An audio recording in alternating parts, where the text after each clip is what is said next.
Dear aspirants, in this video, we shall consider the basic reasons behind frequent transgressions across the Indo-China border, as also we will look at the ongoing standoff between Indian and Chinese troops in Ladakh.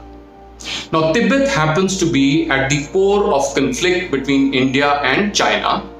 Reason being that China wants to hold on to Tibet at every cost. The reason for that is that Tibet happens to be the largest storehouse of minerals and water resource. In fact, Tibet is called the water tower of Asia. The glaciers and the snow-fed highlands of Tibet feed various rivers like Brahmaputra, Indus, Mekong, Yangtze, Salween, Yellow. So there are many rivers which are being fed and which also feed the northern areas of China, which does not have enough water. Also, the largest copper deposits in China are found in Tibet, besides various other minerals which are being mined by China and is adding to the economy of China. So therefore, China does not want to lose it. The second reason is that China also wants that there is a buffer between its mainland and other countries like India, Nepal, Bhutan and Myanmar. So the rugged terrain of Tibet provides China with intrinsic security. Besides, to the north of Tibet is the Xinjiang province, which has a majority of Muslims, and they've been asking for self-determination for a long time. So therefore, peace in Tibet or security of Tibet is of great importance to China. Lastly, Tibet offers a land link between China and South and Central Asia, which is so very important for China to propagate its road and belt initiative. Now, it is for various reasons that I've listed that China in the year 1950 forcefully occupied Tibet. However, the local population, the Buddhists, did not take the occupation too well and continued to agitate. And finally, the agitation became violent. And in the year 1959, the Dalai Lama had to leave Tibet and took asylum in India. So ever since 1959, Dalai Lama has been living in exile in India. Now, this was again one of the reasons that led to the 1962 conflict between India and China. Now, at that point, Indian troops were not so well prepared, not so well equipped, and because they had to fight with whatever that they had in those rugged mountainous terrain, they suffered very heavy casualties, and at a lot of places, Chinese made ingress into Indian territory. Now, all those areas where Chinese had come and occupied, at certain places they went back, like in Arunachal Pradesh. However, in areas like the Skychin, they continued to hold the ground, and those became disputed areas. Now, later in the year 1993 and later, during the border meetings, it was decided that wherever that the troops were sitting, their position, those would be taken as the line of actual control and no ingress will be made by either side. However, over a period of time, both sides have been trying to make their defensive posture strong or occupy certain strategic points which will make their positions more tenable. For that reason, very frequently we have these standoffs because the border is not very clearly delineated in all these areas. So that is why China claims that this is my area where India has moved in, and India claims the same way that China has made an ingress.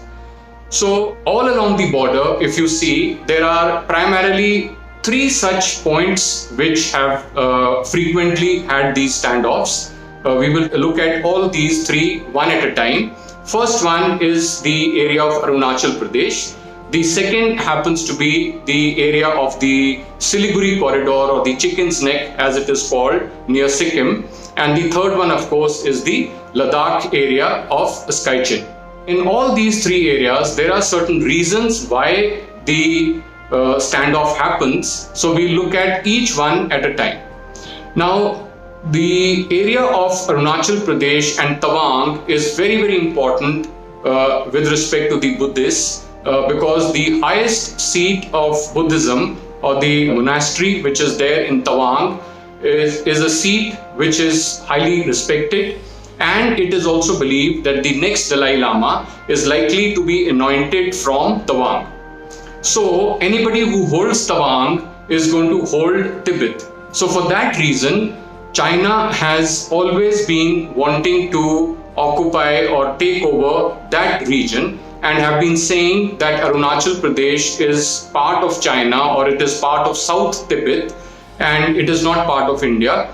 Reason being that they do not accept the McMahon line, which was drawn between Tibet and the British Raj in 1914, and they feel that since this line was not drawn between India and China, therefore they do not find this line to be a relevant border, and hence they feel that Arunachal Pradesh must be part of Tibet and not part of India. So this is the reason why you will find frequent standoffs that happen in that area.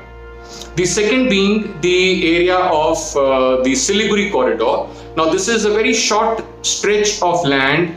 Whichever country or if China dominates that, naturally it will restrict the access of rest of Northeast through this narrow stretch of land which connects the rest of India with the northeastern region. So it was in this area where Doklam incident happened in June 2017. Now Doklam is an area which is part of Bhutan, and it falls in the tri-junction where to the west is Sikkim, to the east is Bhutan, and it is part of Bhutan actually, and to the south is India and north is China.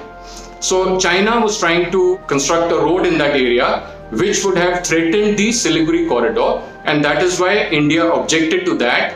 And of course, with the help of Bhutan, the construction of that road was stopped after a nearly 3 months long confrontation between Indian and Chinese troops. The third region where frequent standoffs happen is northeastern Ladakh, where China has occupied Askaichen, which is India claims to be its own territory and is shown in Indian map. However, China after the 1962 war did not vacate that area. Now the significance of Askaichen is that Askaichen is actually the gateway to Central Asia, and that is why China wants to dominate that. This is an area which is absolutely rugged and barren and naturally provides inherent security to China against any aggression by India. But on the contrary, it offers China an area from where it can directly strike India's heartland, and India's capital is within the range of its medium missiles. Lastly, there is a road which connects Xinjiang province with Tibet through Askaichen, which is called the National Highway 219, Golf 219. So this is a highway which feeds Tibet, and therefore China is very sensitive to any move towards Askaichen or any wish of India to take Askaichen back, and that is why it wants to reinforce it. And the present standoff is in this context only, that India was building a road up to a place called Daulat Beg Oldi, which is the highest airfield in that area, which India is trying to build a road connectivity to that place. This location dominates the Karakoram Pass, and therefore it is essential for India to reinforce it and have an airfield over there. But naturally, China objected to it, and they're saying that India has ingressed into Chinese territory and is trying to build up defense facilities over there. So the present conflict is going on in the Galwan Valley.